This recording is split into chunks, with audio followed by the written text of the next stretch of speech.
Kita katakan dakwah merupakan ibadah yang sangat mulia.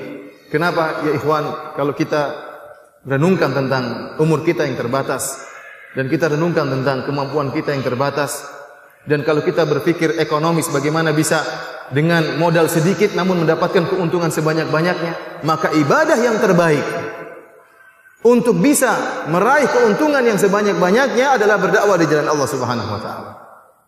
Ingat sabda Nabi sallallahu alaihi wasallam, "Man dalla ala khair falahu mithlu ajri fa'ilihi." Barang siapa yang menyuruh kepada kebaikan, orang kemudian mendapatkan hidayah atau melakukan suatu kebaikan, maka bagi dia pahala orang yang mengamalkannya.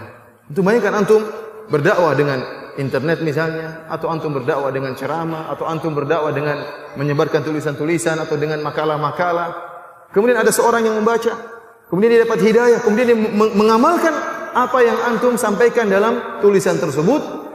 Kemudian dia mengamalkan kebaikan tersebut selama 20 tahun, maka antum tinggal ongkang kaki di rumah, seluruh pahalanya juga ngalir sama antum. Ini makanya pahala capeknya cuma sebentar. Tetapi setelah itu pahala terus mengalir kepada antum. Bagaimana lagi jika antum kemudian menyelamatkan seorang dari kesyirikan?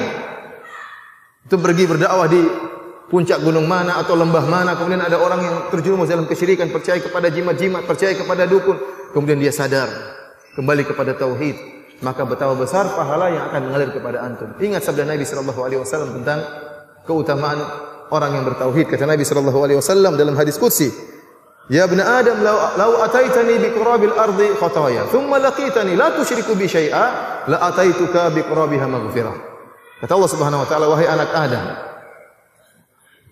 kalau seandainya engkau mendatangiku pada hari kiamat dengan membawa dosa sebesar bumi ini, kemudian engkau menemuiku dalam keadaan tidak berbuat syirik sama sekali, la ataituka bi qurabiha maghfirah, maka aku akan mendatangimu dengan ampunan sebesar bumi pula." Ini keutamaan tauhid. Orang yang bertauhid diberi ampunan oleh Allah Subhanahu wa taala dengan seluas-luasnya. Kemudian ada orang yang tadinya terjerumus dalam kesyirikan, kemudian antum jelaskan atau dia baca tulisan antum, kemudian sadar dan mengenal tauhid, kemudian dia menjaga tauhidnya selama 30 tahun sampai meninggal dunia, bayangkan pahala tauhid tersebut terus mengalir kepada antum. Oleh karena dakwah merupakan ibadah yang sangat singkat, tetapi pahalanya yang dijanjikan sangat luar biasa.